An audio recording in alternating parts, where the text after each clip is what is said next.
მამაკაციც ჩქარობს ხოლმე თუ თვლის და თვითონ შინაგანად აფასებს, რომ ქალი პოტენციურად მეტია ვიდრე თვითონა.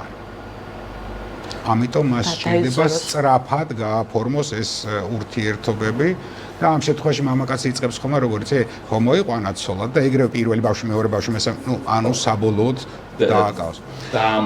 დაამაგროს, ხო. ამიტომ მე ვამბობ, რომ ვინც ფიქრობს, რომ არიქა და დავკარგავ, არა, თქვენ თითქოს გამოდის, რომ ქალი უნდა იყოს ესე, მაგრამ მე ვამბობ, რომ არ არის ყოველთვის ესე, იმიტომ რომ თუ ეს პოტენციურად თავის პარტნიორს აფასებს, რომ გაცილებით მეტია და ეს რა მოხდა, როგორ მოხდა, რომ ამასთან არის, მაშინ იმ დამაგრების მიზნის გამო უკვე მამაკაცი აქტიური, რომ როდის ვაწერთ ხელს.